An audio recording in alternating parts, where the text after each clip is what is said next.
Subscribe and hit the bell icon for get latest updates. লৈছো আৰু এই চেপ্টাৰটিৰ নাম আছিল ষ্ট্ৰাকচাৰ অফ ইণ্ডিয়ান সোসাইটি যাক অসমীয়াত কোৱা হয় ভাৰতীয় সমাজৰ গাঁথনি গতিকে আগন্তুক এক্সামত যে ফাৰ্ষ্ট চেপ্টাৰটোৰ পৰা কেনেকুৱা ধৰণৰ কুৱেশ্যন আহিব পাৰে তাক আজি আমি ভিডিঅ'ৰ যোগেদি দেখাম আৰু ভিডিঅ'টো স্ক্ৰিপ্ট নকৰাকৈ আৰম্ভণিৰ পৰা শেষলৈকে চাই যাব আৰু পলম নকৰি ফাৰ্ষ্টতে আমি এই চেপ্টাৰটোত আগন্তুক এক্সামত 1 মাৰ্কছৰ কেনেকুৱা ধৰণৰ কুৱেশ্যন আহিব পাৰে তাক আজি আমি দেখাইছো ইয়াত ফাৰ্ষ্ট কুৱেশ্যনটো আছে পৃথিৱীৰ প্ৰথম পিয়লৰ প্ৰচলন ক'ত আৰু কেতিয়া হৈছিল পৃথিৱীৰ প্ৰথম পিয়ল মানে ইয়াত লোকপিয়ল যাক কয় ইংৰাজীত সেন্সাস সিস্টেম পৃথিৱীৰ কোনখন দেশত প্ৰথমতে কৰা হৈছিল 1790 চনত আমেৰিকাত পৃথিৱীৰ প্ৰথম পিয়লৰ প্ৰচলন কৰা হৈছিল 2 নম্বৰ কুৱেশ্যনটো আছে ভাৰতত প্ৰথম লোকপিয়লৰ কাম কেতিয়াৰ পৰা আৰম্ভ হৈছিল ভাৰতত লোকপিয়লৰ কাম আৰম্ভ হৈছিল ব্ৰিটিছসকলৰ দ্বাৰা যেতিয়া ব্ৰিটিছসকলে যেতিয়া শাসন কৰি আছিল 1867 পৰা 72 চনৰ ভিতৰত লোকপিয়লৰ কাম আৰম্ভ হৈছিল 3 নম্বৰটো আছে কিমান চনত ভাৰতবৰ্ষত জনসাংখ্যিক নীতি গ্ৰহণ কৰা হৈছিল 1952 চনৰ পৰা ভাৰতবৰ্ষত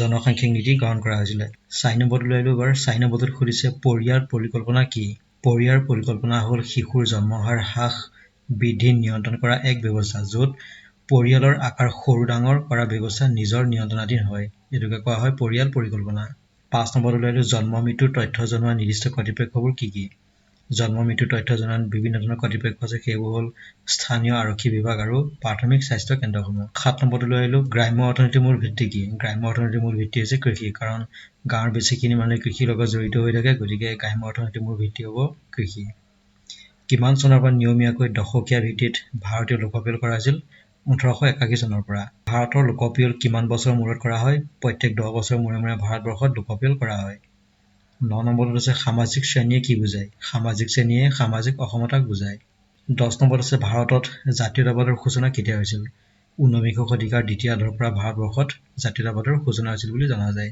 11 নম্বৰত আছে এছে অন পপুলেশ্যন এই নাম উল্লেখযোগ্য গ্ৰন্থখনিৰ লিখক কোন এছে অন পপুলেশ্যন উল্লেখযোগ্য গ্ৰন্থখনিৰ লেখক হ'ল থমাছ ৰবাৰ্ট মালথাছ এজন সমাজতত্ত্ববিদ আছিল তেওঁ এছে অন পপুলেশ্যন নামৰ এই বিখ্যাত গ্ৰন্থখন উল্লেখ কৰিছিল ভাৰতৰ সৰ্বনিম্ন লিংগ অনুপাতত থকা ৰাজ্যখনৰ নাম কি ভাৰতৰ সৰ্বনিম্ন লিংগ অনুপাতত থকা ৰাজ্যখনৰ নাম হৈছে পাঞ্জাব 2001 চনৰ লোকপিয়লৰ তথ্য অনুসৰি ভাৰতৰ মুঠ জনসংখ্যা কিমান আছিল প্ৰায় 103 কোটি আৰু 14 নম্বৰত আছে কিমান চনত ভাৰতবৰ্ষই ৰাষ্ট্ৰীয় পৰিয়াল পৰিকল্পনা আঁচনি গ্ৰহণ কৰিছিল 1975 চনত সামাজিক শ্ৰেণী এটা কিহৰ ভিত্তিত নিৰ্ধাৰণ কৰা হয় সামাজিক শ্ৰেণী এটা সমাজৰ উচ্চ নিম্ন পৰিস্থিতিৰ ভিত্তিত সামাজিক শ্ৰেণী এটা নিৰ্ধাৰণ কৰা অসমৰ জনসংখ্যাৰ ঘনত্ব কিমান অসমৰ জনসংখ্যাৰ ঘনত্ব হৈছে প্ৰতি বৰ্গ কিলোমিটাৰত 340 জন আৰু 17 নম্বৰত আছে ভাৰতবৰ্ষৰ বৰ্তমানৰ সাক্ষৰতাৰ হাৰ কিমান ভাৰতবৰ্ষত বৰ্তমানৰ সাক্ষৰতাৰ হাৰ 65.30% 18 নম্বৰটো লৈ 18 নম্বৰ হৈছে ভাৰতৰ কোনখন ৰাজ্যৰ জনসংখ্যাৰ ঘনত্ব আটাইতকৈ বেছি পশ্চিম বংগত জনসংখ্যাৰ ঘনত্ব আটাইতকৈ বেছি প্ৰতি বৰ্গ কিলোমিটাৰত 905 জন 19 নম্বৰটো আছে শ্ৰেণী ব্যৱস্থাই কি বুজায় শ্ৰেণী ব্যৱস্থাই সামাজিক অসমতাক বুজায় 20 নম্বৰটো লৈ 20 নম্বৰ হৈছে ভাৰতৰ জনসংখ্যাৰ ঘনত্ব কিমান প্ৰতি বৰ্গ কিলোমিটাৰ 328 জন ভাৰতৰ নাৰী আৰু পুৰুষৰ অনুপাত কিমান ভাৰতত প্ৰতি হাজাৰ পুৰুষৰ বিপৰীতে নাৰীৰ অনুপাত হ'ল 933 ঔপনিৱেশিক যুগ বুলিলে কোনখিনি সময় বুজা যায় 15 শতিকাৰ শেষৰ পৰা 20 শতিকালৈ এই সময়খিনিক একেলগে ঔপনিৱেশিক যুগ বুলি কোৱা হয় আৰু এই সময়খিনিৰ ভিতৰত ব্ৰিটিছসকলে ভাৰতবৰ্ষত শাসন কৰিছিল গতিকে ব্ৰিটিছৰ শাসনৰ সেই সময়খিনিক ঔপনিৱেশিকতাবাদ বা ঔপনিৱেশিক যুগ বুলি জনা যায় 23 নম্বৰত আছে স্পেনিছ জ্বৰ কি 1918 চনৰ পৰা 1919 চনত সংহাৰী ৰূপত মহামাৰী এটা দেখা দিছিলে এই মহামাৰীত প্ৰায় 125 লাখ লোকৰ মৃত্যু হৈছিল আৰু এই মহামাৰী কোৱা হয় স্পেনিছ জ্বৰ 24 নম্বৰত লৈ জনসংখ্যাৰ তথ্যপাতি কি কাৰণে গুৰুত্বপূৰ্ণ জনসংখ্যাৰ তথ্যপাতি পৰিয়াল পৰিকল্পনা আৰু ৰাজ্যিক বা কেন্দ্ৰীয় নীতি কাৰ্যকৰীকৰণৰ উদ্দেশ্যে গুৰুত্বপূৰ্ণ শিশুৰ লিংগ অনুপাত বুলিলে কিমান বয়সৰ শিশুসকলক বুজা যায় শিশু লিংগ অনুপাত বুলিলে 0 পৰা 6 বছৰ বয়সত যিসকল শিশু আছে সিহঁতক শিশু লিংগ অনুপাত বুলি বুজা যায় স্নোগ্ৰাম কি স্নোগ্ৰাম হৈছে এক উন্নত চিকিৎসা বিজ্ঞানৰ কৌশল বা পদ্ধতি যাৰ দ্বাৰা গৰ্ভধাৰণ কৰা শিশুৰ লিংগ পৰিচয় সম্পৰ্কে আগতীয়াকৈ জানিব পাৰি আৰু ইয়াৰ যোগেদি শিশুটি ল'ৰা হয় নে ছোৱালী হয় আগতীয়াকৈ গম পোৱা যায় গতিকে এইখিনি হ'ল 1 মাৰ্কছৰ কুৱেশ্যন এবাৰ ইয়াত 2 আৰু 4 মাৰ্কছৰ কুৱেশ্যনখিনি ইয়াৰ 1 নম্বৰ কুৱেশ্যন হৈছে ঔপনিৱেশিকতাবাদ কি কোনো শক্তিশালী দেশ বা ৰাষ্ট্ৰই কোনো দেশক নিয়ন্ত্ৰণত ৰখাকে ঔপনিৱেশিকতাবাদ বুলি কোৱা হয় অৰ্থাৎ এখন দেশৰ ওপৰত আন এখন দেশৰ শাসিত দেশখনৰ সম্পদ শাসকীয় দেশখনৰ কল্যাণ বা স্বাৰ্থৰ বাবে ব্যৱহাৰ কৰা আদি হৈছে ঔপনিৱেশিকতাবাদ গতিকে ভাৰতবৰ্ষত যিহেতু ব্ৰিটিছসকলে শাসন কৰিছিল এটা দীঘলীয়া সময় জুৰি আৰু সেই ব্ৰিটিছৰ শাসনৰ সেই সময়খিনি কোৱা হয় ঔপনিৱেশিকতাবাদ 2 নম্বৰত আছে জনসংখ্যা গাঁথনি কি জনসংখ্যা গাঁথনিৰ দ্বাৰা সাধাৰণতে বুজোৱা হয় দেশখনৰ বিভিন্ন অংশত বিভাজিত মুঠ জনসংখ্যাৰ ঘনত্বক, জন্ম মৃত্যুৰ হাৰক, আন দেশৰ পৰা অহা প্ৰব্ৰজনকাৰী শিক্ষা, লিংগ হাৰ আদিক জনসংখ্যাৰ গাঁথনিত বিভিন্ন দিশ আৰু বৈশিষ্ট্য অধ্যয়ন কৰা হয়। আৰু ৩ নম্বৰটোলৈ সামাজিক মানচিত্ৰ কি? সামাজিক মানচিত্ৰ হ'ল য'ত সমাজৰ প্ৰত্যেকজন ব্যক্তিয়ে নিজৰ অৱস্থান ধাৰণ কৰিব পাৰে। ব্যক্তিয়ে নিজৰ সম্পৰ্কিত ব্যক্তিসকলৰ মাজত নিজৰ অৱস্থিতিৰ বিষয়ে জানিব পাৰে। সামাজিক মানচিত্ৰৰ দ্বাৰা ব্যক্তিয়ে নিজৰ সম্প্ৰদায়, অৰ্থনৈতিক শ্ৰেণী, ধৰ্ম, জাতি আদি বিভিন্ন স্থান সম্পৰ্কে আগতীয়াকৈ জানিব পাৰে। ৪ নম্বৰত আছে প্ৰজন্ম ব্যৱধানে কি বুজায়? প্ৰজন্ম ব্যৱধানে সমাজত পুৰণি প্ৰজন্মৰ লগত নতুন প্ৰজন্মৰ মতবিৰোধ আৰু ভাৱাদৰ্শৰ অমিল হোৱাক বুজায়। প্ৰজন্ম ব্যৱধান প্ৰত্যেক সমাজতে যুগ যুগান্তৰৰ পৰা প্ৰচলিত এক ঘটনা। এনে অমিল বা মতবিৰোধকে প্ৰজন্মৰ ব্যৱধান বুলি কোৱা হয়। প্ৰতিফলন কি? প্ৰতিফলন শব্দই ইয়াকে বুজায় যে ব্যক্তিয়ে নিজে নিজৰ মানৱ সমাজখনক কেনেদৰে চলাইছে। সেইদৰে প্ৰতিফলিত সমাজতত্ত্বই সমাজ এটা সামাজিক ঘটনা হিচাপে চোৱাত প্ৰয়াস কৰে, যিদৰে সমাজৰ আন আন পৰিঘটনাবোৰকো অধ্যয়ন কৰে। গতিকে এইটোৱে হ'ল প্ৰতিফলন। সামাজিক সংৰচনা মানে কি? সামাজিক সংৰচনা মানে হ'ল এনে কোনো এখন সমাজৰ সামগ্ৰিকভাৱে বিভিন্ন অংশৰ আন্তঃসম্বন্ধৰ স্বৰূপ। যিদৰে এটা মানৱ দেহ গঠন হ'বলৈ বিভিন্ন অংগ প্ৰত্যংগৰ সন্মিলিত হোৱা দৰকাৰ, সেইদৰে বিভিন্ন অংশ বা সমূহ লগ লাগি সমাজ গঠন হয়। আৰু সমাজৰ এই সাংগঠনিক গঠন পদ্ধতিকে কোৱা হয় সামাজিক সংৰচনা। ৭ নম্বৰত আছে ভাৰতৰ কোনখন ৰাজ্যৰ জনসংখ্যা আটাইতকৈ বেছি আৰু কোনখন ৰাজ্যৰ জনসংখ্যা আটাইতকৈ কম? ভাৰতৰ উত্তৰ প্ৰদেশৰ জনসংখ্যা আটাইতকৈ বেছি আৰু ছিকিমৰ জনসংখ্যা আটাইতকৈ কম। জন্ম হাৰ আৰু মৃত্যু হাৰৰ পাৰ্থক্য তাৎপৰ্যপূৰ্ণ কিয়? জন্ম হাৰ আৰু মৃত্যু হাৰে জনসংখ্যাৰ হাৰ হ্ৰাস বৃদ্ধি কৰিব পাৰে, যাৰ পৰিণামত সমগ্ৰ দেশৰ অৰ্থনীতিত এক পৰিৱৰ্তনে দেখা দি নানা সমস্যাৰ সৃষ্টি কৰিব পাৰে। এইবোৰ কাৰণতে জন্ম হাৰ আৰু মৃত্যু হাৰ পাৰ্থক্য অতিকৈ তাৎপৰ্যপূৰ্ণ। নগৰ অঞ্চলত কিমান প্ৰকাৰৰ শ্ৰেণী থাকে? সাধাৰণতে নগৰ অঞ্চলত ৩ প্ৰকাৰৰ শ্ৰেণী দেখা যায়। সেইকেইটা হৈছে উচ্চ শ্ৰেণী, মধ্য শ্ৰেণী আৰু নিম্ন শ্ৰেণী। এবাৰ ১০ নম্বৰটো লৈ ১০ নম্বৰত খুলিছে ভাৰতত জাতীয়তাবাদৰ উৎপত্তি কিদৰে হয়? ব্ৰিটিছসকলে ভাৰতত অৰ্থনৈতিক, ৰাজনৈতিক, সাংস্কৃতিক আৰু প্ৰশাসনিক ঐক্য গঢ়ি পাশ্চাত্যৰ শিক্ষা দীক্ষাৰ সম্প্ৰসাৰণ ঘটাইছিল। ইয়াৰ ফলত ভাৰতবাসীয়ে পাশ্চাত্যৰ জ্ঞান বিজ্ঞান আৰু চিন্তাধাৰাৰ জৰিয়তে নিজকে এক সচেতন জাতি হিচাপে গঢ়ি তুলিবলৈ সুবিধা পায় আৰু এক ঔপনিৱেশিক শাসনৰ ফলতে ভাৰতত জাতীয়তাবাদী চিন্তাধাৰাৰ উৎপত্তি হয়। গতিকে এনেকৈ ভাৰতত জাতীয়তাবাদৰ উৎপত্তি হৈছিল। ১১ নম্বৰটো লৈ গ্ৰাম্য সমাজ কেই প্ৰকাৰ আৰু কি কি? গ্ৰাম্য সমাজ ৩ প্ৰকাৰ। তাৰে প্ৰথমটো হ'ল জমিদাৰী গাঁও, ৰায়তৱাৰী গাঁও আৰু সমবায় ভিত্তিক গাঁও। ১২ নম্বৰত আছে লিংগ অনুপাত কি? লিংগ অনুপাত হৈছে কোনো নিৰ্দিষ্ট এলেকাত নিৰ্ধাৰিত সময়ৰ ভিতৰত প্ৰত্যেক ১,০০০ জন পুৰুষৰ বিপৰীতে মহিলাৰ সংখ্যা নিৰ্ধাৰণ। ১৩ নম্বৰত আছে জনসংখ্যাৰ ঘনত্ব কি? জনসংখ্যাৰ ঘনত্বই কোনো এখন দেশ বা এটা নিৰ্দিষ্ট এলেকাত বসবাস কৰা লোকৰ সংখ্যাক বুজায়। এই সংখ্যাৰ পৰা জানিব পাৰি দেশখনত বা নিৰ্দিষ্ট এলেকাত প্ৰতি বৰ্গ কিলোমিটাৰত গড় হিচাপে কিমান লোক বাস কৰে তাৰ সংখ্যাৰ হিচাপ। ১৪ নম্বৰ আছে নৃগোষ্ঠী কি?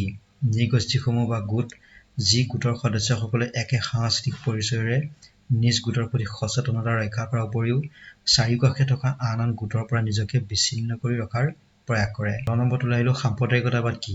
যিকোনো সম্প্ৰদায়ে নিজক ভাল পোৱা আৰু সম্প্ৰদায় বিকাশৰ বাবে কৰা প্ৰচেষ্টাই হ'ল সাম্প্ৰদায়িকতাবাদ।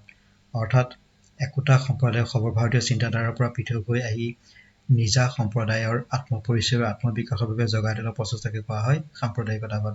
১৬ নম্বৰত আছে সম্প্ৰদায় কি? এক নিৰ্দিষ্ট ভৌগোলিক অৱস্থানত উমৈহতীয়া স্বাৰ্থৰে বাস কৰা আমিভাৱ সম্পন্ন জনসমূহ যাৰ আৰ্থিক অৱস্থা পৰস্পৰ নিৰ্ভৰশীল আৰু স্বায়ত্তশাসিত লোকৰ সমষ্টিয়ে হ'ল সম্প্ৰদায়। ১৭ নম্বৰত ওলাইলো শ্ৰেণীৰ সংজ্ঞা দিয়া।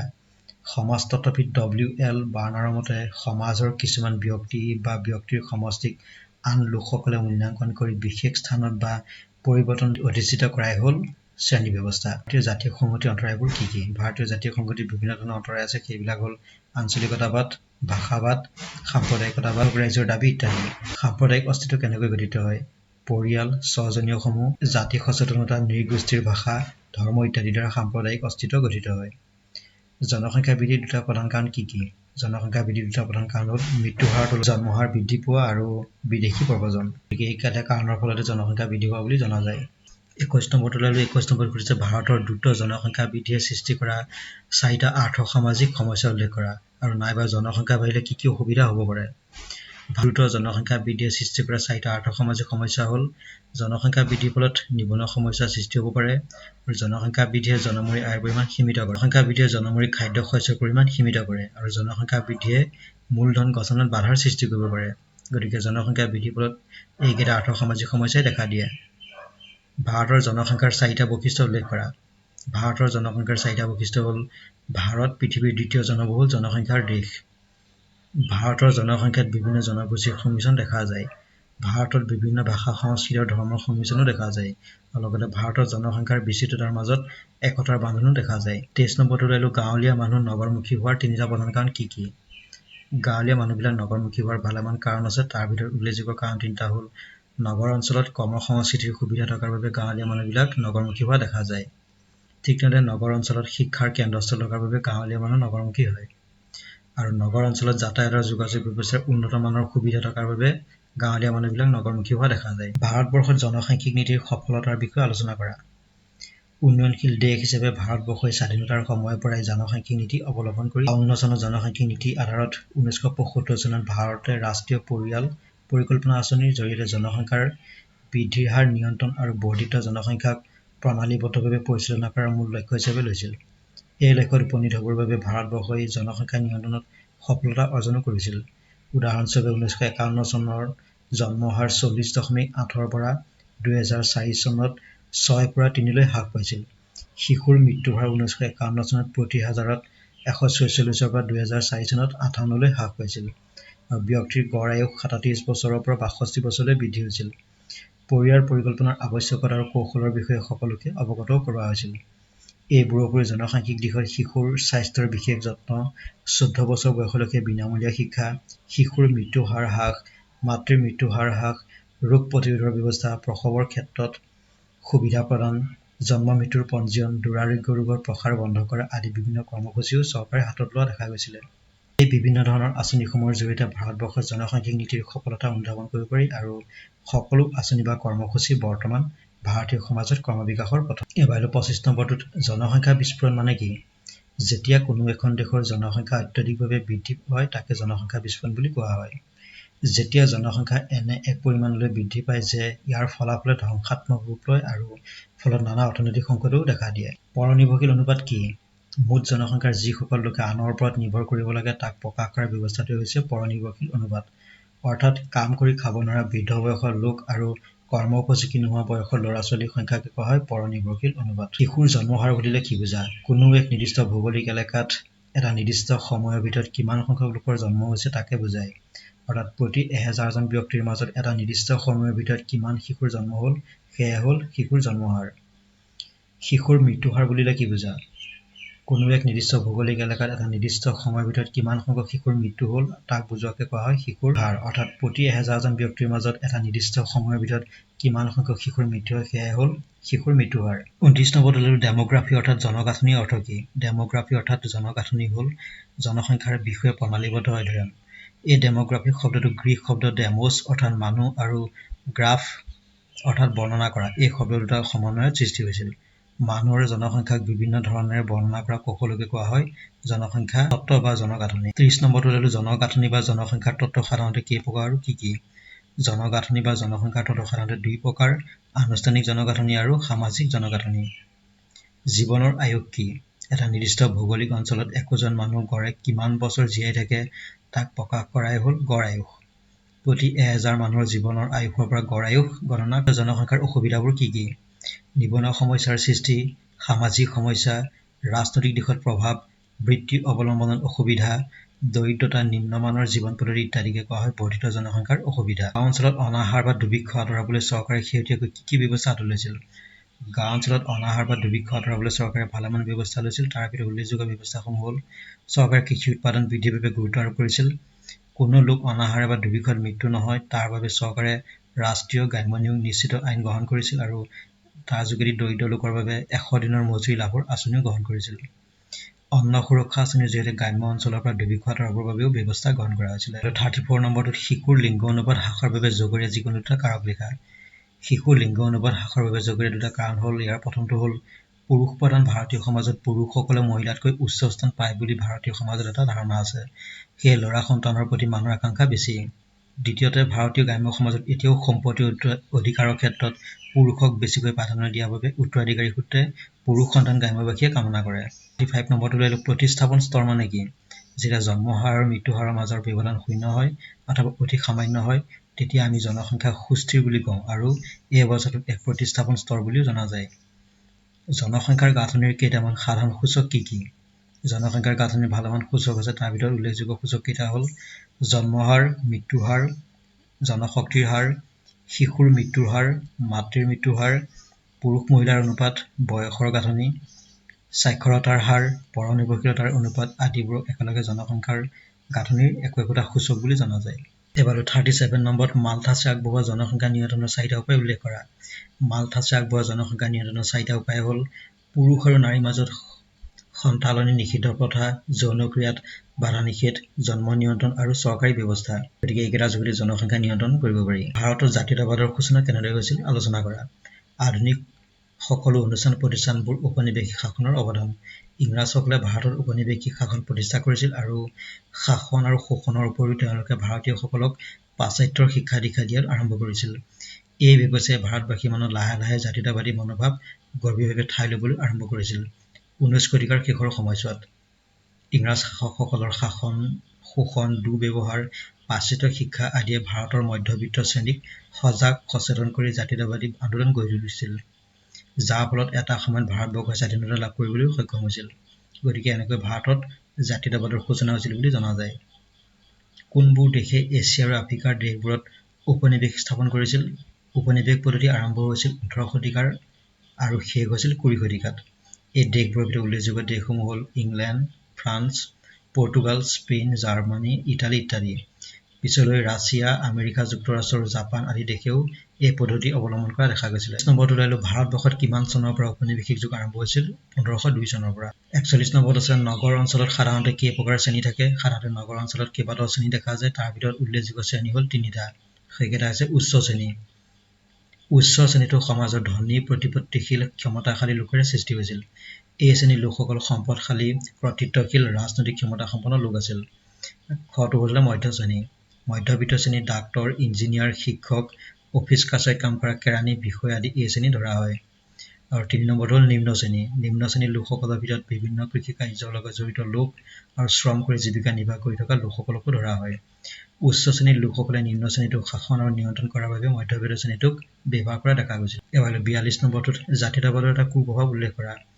জাতীয়তাবাদৰ এটা প্ৰধান কুপ্ৰভাৱ হ'ল জাতীয়তাবাদী ভাৱধাৰাই ধৰ্মনিৰপেক্ষতা নীতি আনি দিছিল, কাৰণ জাতীয়তাবাদী ভাৱধাৰাই ভাৰতৰ বিভিন্ন জাতিৰ লোকৰ মাজত বিভেদৰ সৃষ্টি কৰিছিল। 40 নম্বৰটো লৈ গ্ৰাম্য সমাজ বুলিলে কি বুজা? গ্ৰাম্য সমাজ বুলিলে আমি এনে এটা জনসমুহক বুজো যি জনসমূহ একেধৰণৰ আন আন জনসমূহৰ পৰা কিছু দূৰত এটা নিৰ্দিষ্ট পৰিধিত এনেভাৱে বাস কৰা হয় যে এই পৃথক সমূহবোৰৰ বাসস্থানবোৰৰ মাজত যাতায়াতৰ ব্যৱস্থা শোচনীয়।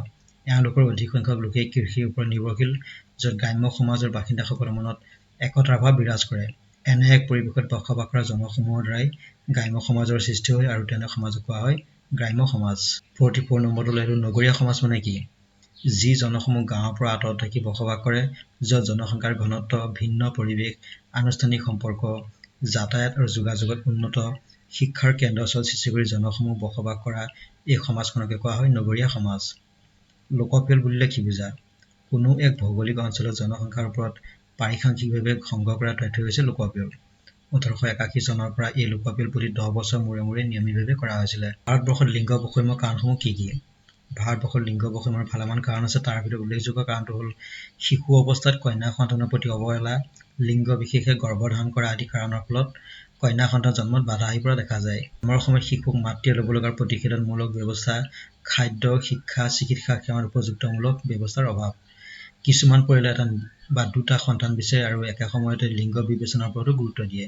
গতিকে এনেদৰে সমাজক ধৰ্মকে আদি কৰি ভাৰতীয় সমাজত প্ৰচলিত বিভিন্ন সাংস্কৃতিক অন্ধবিশ্বাসৰ কাৰণেও সমাজত লিংগ বৈষম্যৰ ওপৰত গুৰুত্ব দিয়া দেখা যায়। এবাৰ 47 নম্বৰত ঔপনিৱেশিক শাসনৰ ফলত ভাৰতীয় সমাজৰ ব্যৱস্থাত কি কি পৰিৱৰ্তন আহিছিল আলোচনা কৰা। ঔপনিৱেশিক শাসনৰ পিছৰ পৰাই ভাৰতীয় সমাজত যথেষ্ট পৰিৱৰ্তন হোৱা দেখা গৈছিল। ভিতৰত প্ৰথম পৰিৱৰ্তনটো হ'ল ভাৰতীয় সমাজত প্ৰচলিত জাতি প্ৰথাৰ কঠোৰতাসমূহ কমি আহিছিল। জাতি ব্যৱস্থাৰ পৰিৱৰ্তে শ্ৰেণী ব্যৱস্থাৰ প্ৰৱৰ্তন হৈছিল। ঔদ্যোগিকৰণ আৰু নগৰীকৰণ প্ৰক্ৰিয়া আৰম্ভ হোৱাৰ লগে লগে কৃষি অৰ্থনীতিৰ ঠাইত ঔদ্যোগিক অৰ্থনীতিয়ে গা কৰি দিছিল আৰু লগতে নতুন ৰাজনৈতিক পদ্ধতি গঢ়ি উঠিছিল। পৰম্পৰাগত ৰাজনৈতিক পদ্ধতিৰ পৰিৱৰ্তে নিৰ্বাচিত নেতৃত্বৰ ওপৰত গুৰুত্ব প্ৰদান কৰা হৈছিল।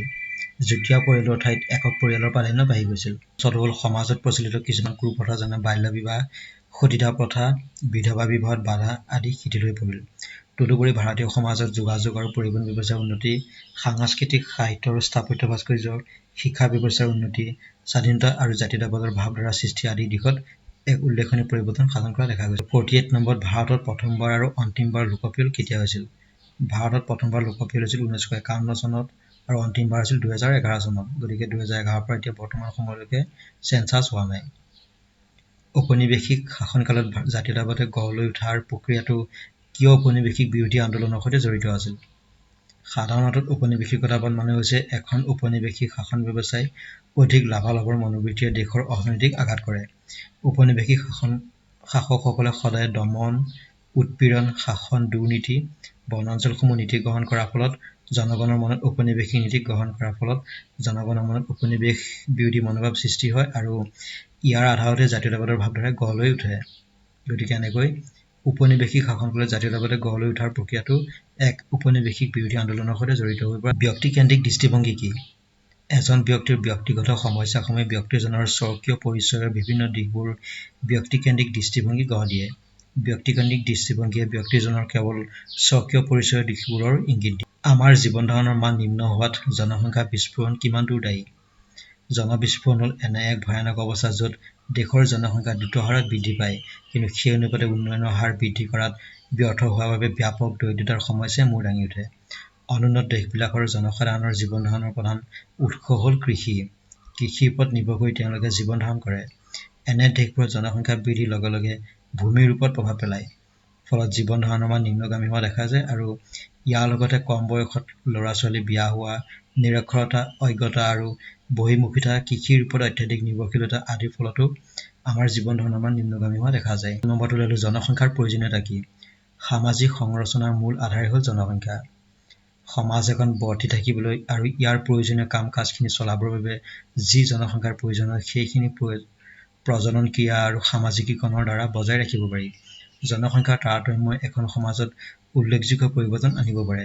বিশ্বৰ উন্নত দেশবোৰত জনসংখ্যাৰ বৃদ্ধিয়ে অৰ্থনৈতিক উন্নয়নত সহায় কৰে। হ্ৰাসমান জনসংখ্যাৰ সুবিধাবোৰ কি কি?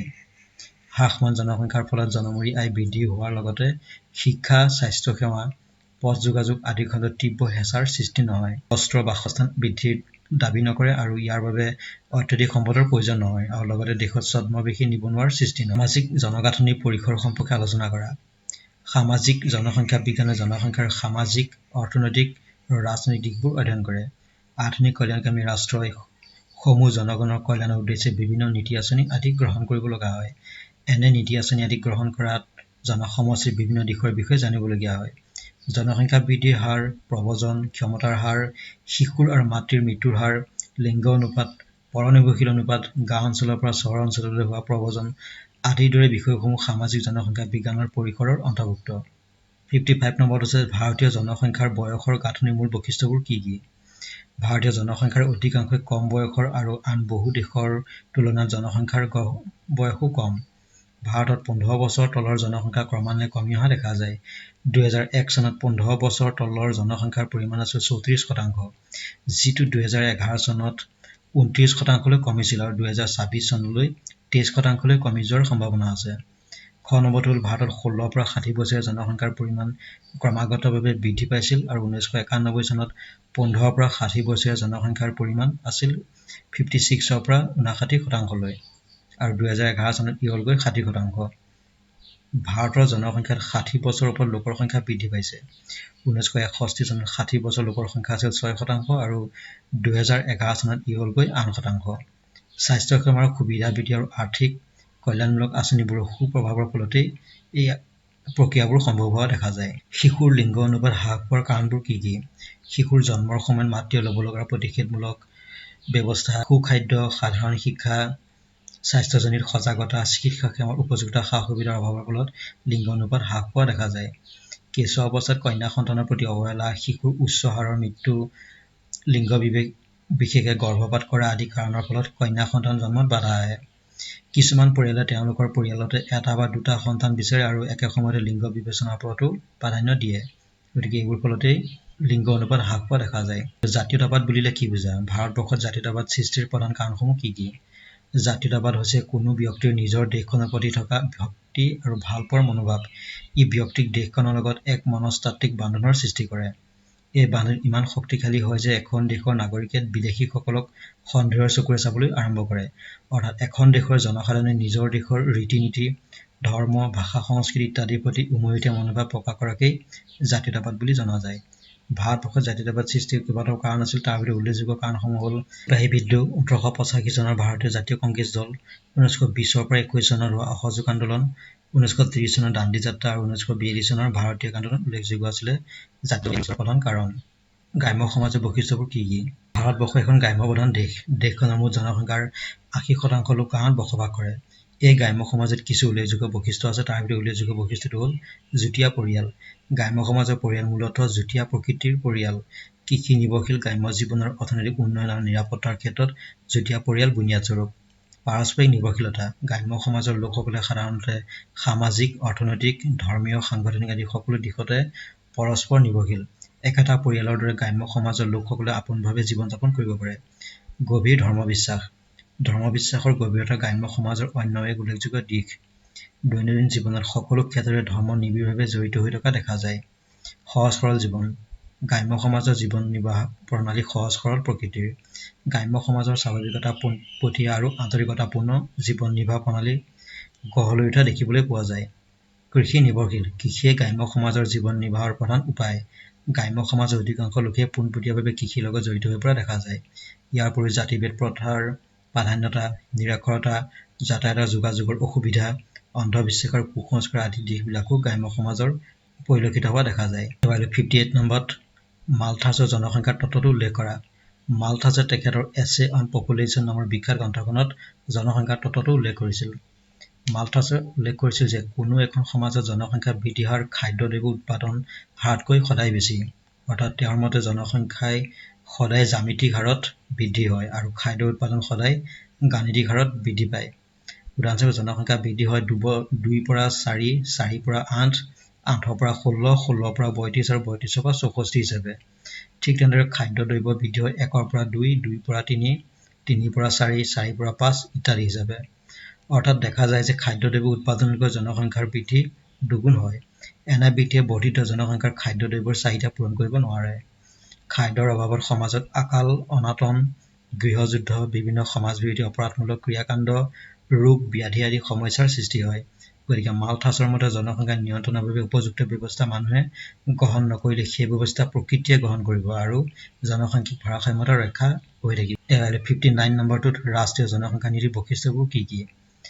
ৰাষ্ট্ৰীয় জনসংখ্যা নীতিৰ প্ৰধান বৈশিষ্ট্যটো হ'ল প্ৰতি 1000ত 9 জনলৈ মৃত্যুৰ হাৰ কমাবলৈ স্থিৰ কৰা আৰু প্ৰতি 1000ত 21 জনলৈ জন্মৰ হাৰ হ্ৰাস কৰিবলৈ স্থিৰ কৰা, প্ৰতি 1000ত 60 জনলৈ শিশুৰ মৃত্যুৰ হাৰ হ্ৰাস কৰিবলৈ স্থিৰ কৰা আৰু ঘ নম্বৰটো হ'ল জনসংখ্যা বৃদ্ধি হাৰ প্ৰতি বছৰে 1.2% হ্ৰাস কৰিবলৈ স্থিৰ কৰা আৰু 19 নম্বৰটো হ'ল জনসংখ্যা বৃদ্ধিৰ লগে লগে কৃষি উৎপাদনৰ হাৰ বৃদ্ধি কৰাৰ চেষ্টা কৰা। সামাজিক শ্ৰেণীৰ বৈশিষ্ট্যবোৰ উল্লেখ কৰা। প্ৰত্যেকটো শ্ৰেণীৰে নিজস্ব স্বকীয় বৈশিষ্ট্য থকাৰ বাবে এটা শ্ৰেণীৰ পৰা আন এটা শ্ৰেণীৰ পৃথকতা পৰিলক্ষিত হোৱা দেখা যায়। শ্ৰেণী ব্যৱস্থাৰ সংজ্ঞাসমূহলৈ লক্ষ্য কৰিলে কিছুমান বৈশিষ্ট্য দেখা যায়। সেইবোৰ হ'ল আন্তঃক্ৰিয়াবাহী। একোটা শ্ৰেণী সমপ্ৰস্তুতি সম্পন্ন। কোনো এটা শ্ৰেণীয়ে নিজৰ শ্ৰেণীটোক অন্য এটা শ্ৰেণীতকৈ উচ্চ বা নিম্ন বুলি ভাবে। গতিকে সমপ্ৰস্তুতি সম্পন্ন শ্ৰেণীৰ ব্যক্তিৰ লগতেই বৈবাহিক সম্বন্ধ স্থাপন কৰা, বন্ধুত্ব স্থাপন কৰা, আদান প্ৰদান কৰা, উৎসৱ পাৰ্বণত সমভাগ লোৱা আদি পৰিলক্ষিত হোৱা দেখা যায়। শ্ৰেণী সচেতনতা। প্ৰতিটো সামাজিক শ্ৰেণীয়ে নিজৰ নিজৰ পৰিস্থিতিৰ বিষয়ে সদায় সচেতন হৈ থকা দেখা যায়।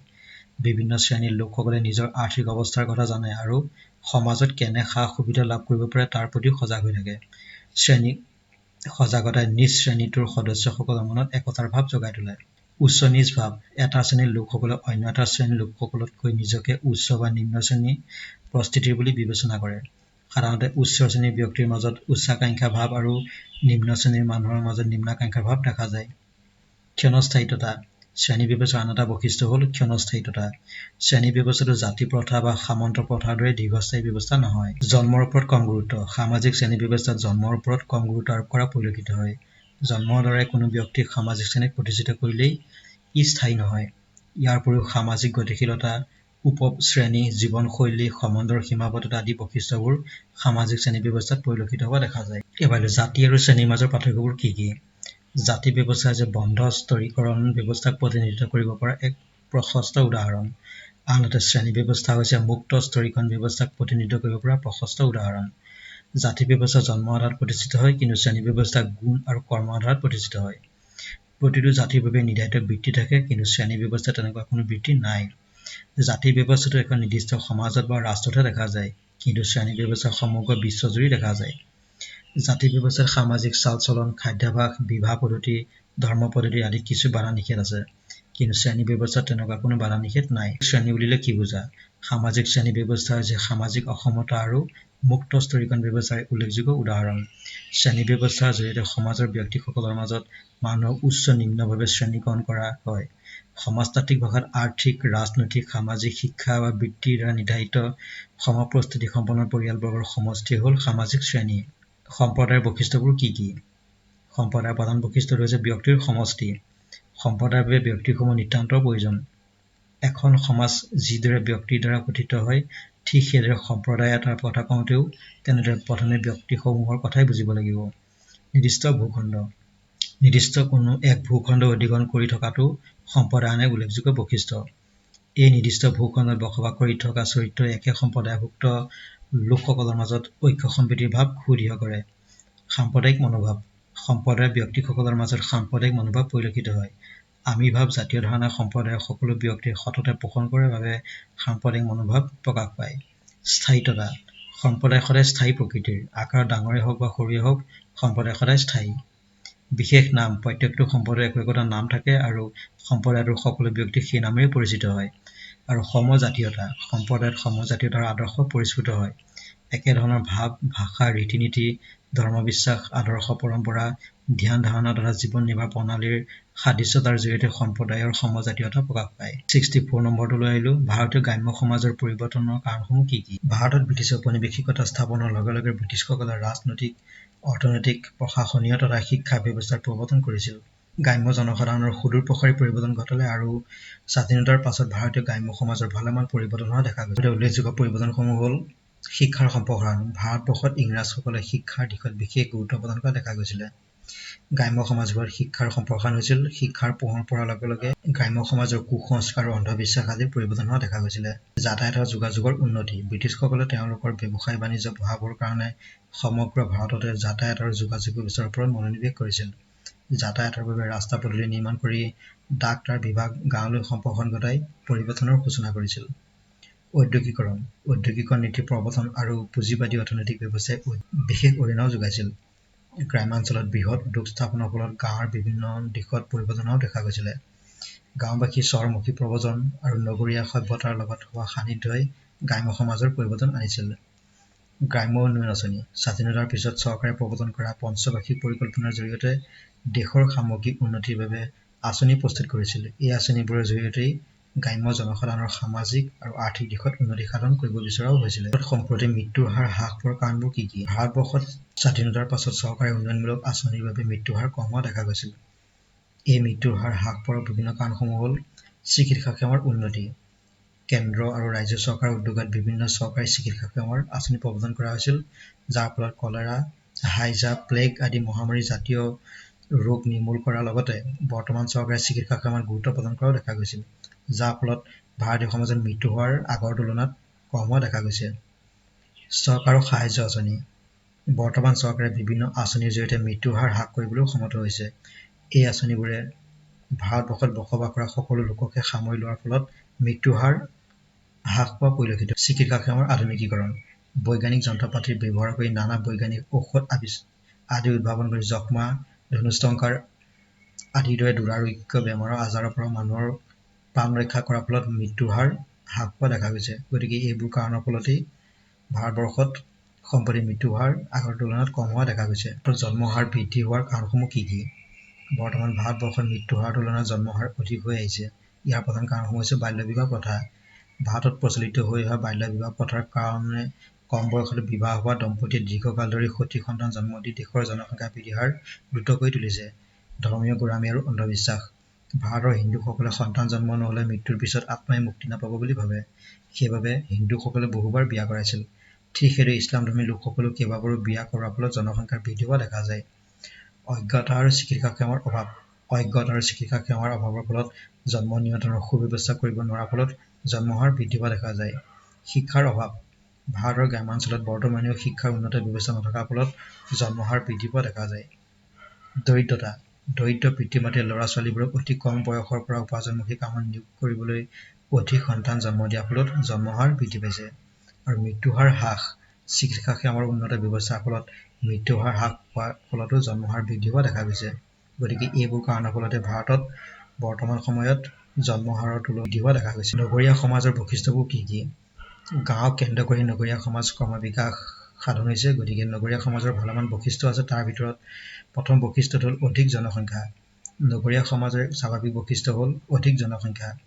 নগৰীয়া পৰিৱেশত বিভিন্ন প্ৰকাৰৰ আৰ্থিক, সামাজিক, সাংস্কৃতিক প্ৰতিষ্ঠান গঢ় লৈ উঠাৰ লগতে কল কাৰখানা, ব্যৱসায় প্ৰতিষ্ঠান, বেংক, শিক্ষানুষ্ঠান আদি গঢ় লৈ উঠাৰ ফলত নগৰত জনসংখ্যা অধিক হোৱা দেখা গৈছে। ভিন্ন পৰিৱেশ। একেখন নগৰত ভিন্ন পৰিৱেশ পৰিলক্ষিত হয়। বিভিন্ন স্থান, উদ্দেশ্য আৰু গোটৰ পৰা আহি সমবেত হোৱা লোকসকলৰ মাত কথা, খাদ্যাভ্যাস, পিন্ধন উৰণ, চাল চলন আদি ভিন্নতাই তেওঁলোকৰ মাজত ভিন্ন পৰিৱেশৰ সৃষ্টি কৰে। আনুষ্ঠানিক সম্পৰ্ক। নগৰৰ জনসংখ্যা অধিক আৰু প্ৰত্যেকেই নিজক লৈ ব্যস্ত হৈ থকাৰ কাৰণে ব্যক্তিৰ মাজত স্বাভাৱিক আৰু পোনপটীয়া সম্পৰ্কৰ অভাৱ। সৰু পৰিয়াল। নগৰীয়া সমাজত সৰু সৰু পৰিয়াল গঢ় লৈ উঠে। বিভিন্ন ক্ষেত্ৰত থকা অসুবিধাৰ পৰিপ্ৰেক্ষিতত বৃহৎ আকাৰৰ পৰিয়াল লৈ নগৰত বসবাস কৰা সম্ভৱ নহয়। আৰু ভিন্ন পিতৃ। নগৰীয়া সমাজত উদ্যোগ, কল কাৰখানা, ব্যৱসায় প্ৰতিষ্ঠান, কাৰ্যালয় আদিৰ সুবিধা থকাৰ বাবে অহতা সম্পন্ন লোকসকলে যিকোনো বৃত্তি গ্ৰহণত সুবিধা পায়। গতিকে এইবোৰ কাৰণৰ ফলতেই গাঁৱৰ তুলনাত নগৰৰ জনসংখ্যা বৃদ্ধি হোৱা দেখা যায়। ভাৰতীয় গ্ৰাম্য সমাজ আৰু নগৰীয়া সমাজৰ পাৰ্থক্য কি কি? ভাৰতীয় গ্ৰাম্য সমাজ আৰু নগৰীয়া সমাজৰ ভালেমান পাৰ্থক্য আছে। তাৰ ভিতৰত উল্লেখযোগ্য পাৰ্থক্যবোৰ: গ্ৰাম্য সমাজৰ পৰিয়াল পদ্ধতি সাধাৰণতে যুটীয়া প্ৰকৃতিৰ আৰু নগৰীয়া সমাজৰ পৰিয়াল একক পৰিয়ালৰ আহিলা গঢ় লৈ উঠে। গ্ৰাম্য সমাজৰ লোকসকলৰ জীৱন নিৰ্বাহৰ প্ৰধান আহিলা হৈছে কৃষি। আনহাতে নগৰীয়া সমাজত উদ্যোগ, কল কাৰখানা আদিত কাম কৰাৰ সুবিধা থকাৰ বাবে নগৰীয়া সমাজৰ লোকসকলে বিভিন্ন বৃত্তিত আত্মনিয়োগ হ'ব পাৰে। গ্ৰাম্য সমাজত যাতায়াত আৰু যোগাযোগ ব্যৱস্থা বহুত পিছপৰা, কিন্তু নগৰীয়া সমাজত যাতায়াত আৰু যোগাযোগ ব্যৱস্থা অতি উন্নত মানৰ। সমাজত জীৱনসকলৰ মাজত পৰস্পৰৰ মাজত সম্পৰ্ক থাকে, কিন্তু নগৰীয়া সমাজত তেনেকুৱা কোনো পৰস্পৰ সম্পৰ্ক দেখা পোৱা নাযায়। গ্ৰাম্য সমাজৰ জীৱন নিৰ্বাহ পদ্ধতি সহজ সৰল, আনহাতে নগৰ অঞ্চলৰ জীৱন অতি ব্যস্ততাপূৰ্ণ আৰু ব্যক্তিকেন্দ্ৰিক। গতিকে এইকেইটা হ'ল গ্ৰাম্য সমাজ আৰু নগৰীয়া সমাজৰ উল্লেখযোগ্য। এবাৰ 69 নম্বৰটোত ভাৰতবৰ্ষত ঔপনিৱেশিকতাবাদে কেনেদৰে প্ৰভাৱ বিস্তাৰ কৰিছিল আলোচনা কৰা। ভাৰতবৰ্ষত ঔপনিৱেশিকতাবাদৰ যুগ আৰম্ভ হৈছিল 1502 চনত, যেতিয়া পৰ্তুগীজসকলে ভাৰতত পোনপ্ৰথমবাৰভাৱে ব্যৱসায়িক কেন্দ্ৰ স্থাপন কৰিছিল। ইয়াৰ পিছত 17 আৰু 18 শতিকাত বিভিন্ন দেশৰ বণিকসকলৰ ভাৰতলৈ আগমন ঘটিল আৰু তেওঁলোকে প্ৰথমে ভাৰতত মূলতঃ বেপাৰ বাণিজ্যৰ প্ৰতিয়ে আগ্ৰহী আছিল, কিন্তু পিছলৈ দেশৰ প্ৰশাসনিক ক্ষেত্ৰতো তেওঁলোকে মনোনিৱেশ কৰিবলৈ ধৰিলে। 19 শতিকাৰ মাজভাগৰ পৰা ব্ৰিটিছসকলে প্ৰত্যক্ষ বা পৰোক্ষভাৱে আধুনিক ভাৰতৰ শাসনভাৰ ল'বলৈ আৰম্ভ কৰিলে। এনেদৰে ক্ৰমাগতভাৱে এইসকল ব্যক্তিৰ আদৰ্শ, মূল্যবোধ ভাৰতীয় সংস্কৃতিৰ ওপৰত পৰিবলৈ ধৰিলে। তেওঁলোকে ভাৰতবৰ্ষৰ সকলোবিলাক দিশতে প্ৰভাৱ পেলাবলৈ ল'লে। 150 বছৰীয়া ব্ৰিটিছৰ ঔপনিৱেশিক শাসনৰ ফলস্বৰূপে ভাৰতীয় মানুহে পশ্চিমৰ শিক্ষা, সংস্কৃতি, বিজ্ঞান, প্ৰযুক্তিবিদ্যা, মূল্যবোধ আদি অনুকৰণ কৰিবলৈ আৰম্ভ কৰিলে। ইয়াৰ ফলত ভাৰতীয় সমাজত এনেকৈ ভাৰতবৰ্ষত ঔপনিৱেশিকতাবাদে বিস্তাৰ কৰা দেখা গৈছিলে। গতিকে এইখিনি হ'ল ছচিয়লজিৰ নম্বৰ 1ত আগন্তুক এক্সামত আহিবলগীয়া অতিকৈ গুৰুত্বপূৰ্ণ কুৱেশ্যন এনচাৰ। ভিডিঅ'টি ভাল লাগিছে যদি লাইক কৰিব, কমেণ্ট কৰিব, আৰু যিসকলে আমাৰ আগৰ ভিডিঅ' চোৱা নাই, ভিডিঅ'ৰ এণ্ড স্ক্ৰীনত ইংলিছ, হিষ্ট্ৰী, স্বদেশ অধ্যয়ন, এডুকেশ্যন, পলিটিকেল চায়েন্সৰ সকলোবিলাক ভিডিঅ' আহি আছে। তাতকৈও আগৰ ভিডিঅ'বিলাক চাব পাৰিব। লগতে ভিডিঅ'ৰ ডেছক্ৰিপশ্যনত এটা লিংক দিয়া আছে ছেকেণ্ড ইয়াৰৰ ষ্টুডেণ্টৰ কাৰণে, গতিকে তাত গৈ জইন হ'ব পাৰিব এই ভিডিঅ'টি PDF আকাৰে পাবৰ বাবে। গতিকে আজি ভিডিঅ'টি ইমানেই আছিল। ধন্যবাদ।